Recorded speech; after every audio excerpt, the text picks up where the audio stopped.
तो दावत इस्लामी आपको कह रही है कि अगर इन तालीमी इदारों में खौफ खुदा, इश्क रसूल, अमानत, दियानत, वादे की पासदारी, ये सब आ जाता है, इन्हीं तालीमी इदारों से निकलकर कोई सीटों पर बैठेंगे? यस और नो? इदारों में कौन जाते हैं? कहां से आते हैं? इन्हीं इदारों से आते हैं। अगर दावत इस्लामी ने सही मानों में सीने में इश्क रसूल और खौफ खुदा पैदा करवा दिया, आपने मेहनत की, कोशिश की, ये जब किसी सीट पर बैठेगा तो आपको लगता है रिश्वत लेगा? आपको लगता है करप्शन करेगा? आपको लगता है कि फाइलें दबाएगा? आपको लगता है कि किसी बेवा का हक खाएगा? आपको लगता है किसी यतीम का हक खाएगा? आपको लगता है कि सूद का कारोबार करेगा? आपको लगता है किसी पर जुल्म करेगा? आपको लगता है किसी को कत्ल करवाएगा? आपको लगता है किसी का माल खाएगा? नहीं खाएगा। जब ये कुछ नहीं करेगा, फिर आप सोचिए कि 10-12 साल या चंद सालों के बाद आपके इन ओहदों पर बैठे हुए लोग कैसे ईमानदार बैठे हुए होंगे।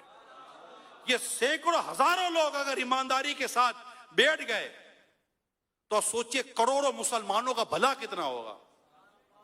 और आज इन सीटों पर जो ईमानदार बैठे हुए मेरी बात को इंडोर्स करेंगे, ऐसा थोड़ी कि सारे के सारे बेईमान बैठे हुए हैं, लेकिन जो हालात है वो आपके सामने है। जो जहां भी जाएगा वो इन्हीं इदारों से, कॉलेज यूनिवर्सिटी से गुजर कर जाते हैं ना, और कहीं ना कहीं जाकर ये कोई ना कोई सर्विसेज में बैठ जाते हैं, राइट?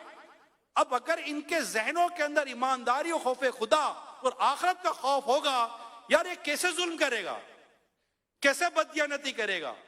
नहीं करेगा ना।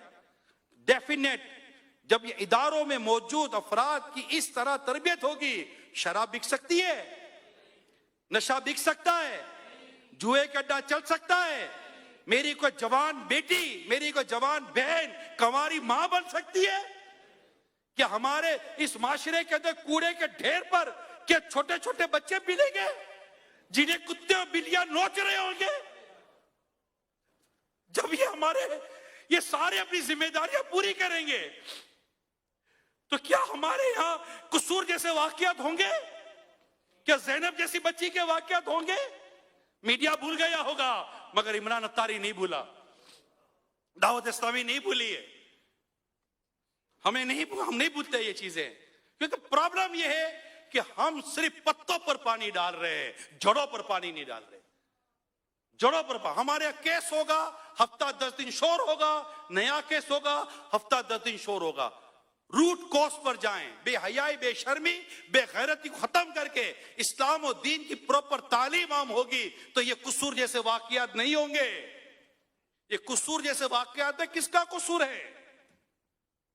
जब इदारों में, जगहों पर, सीटों पर, अथॉरिटीज के अंदर जब इस तरह ईमानदार, खौफ खुदा, इश्क रसूल से सरशार अफराद, आशिकाने रसूल बैठे हुए होंगे जो इन्हीं इदारों से पढ़कर निकले हुए होंगे, आप बताओ करोड़ों मुसलमानों का कैसा भला होगा?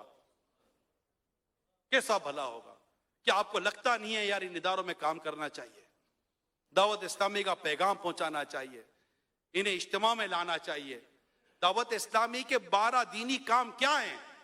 मैं कहता हूं इस्लाह उम्मत का प्रोग्राम दावत इस्लामी के 12 दीनी काम।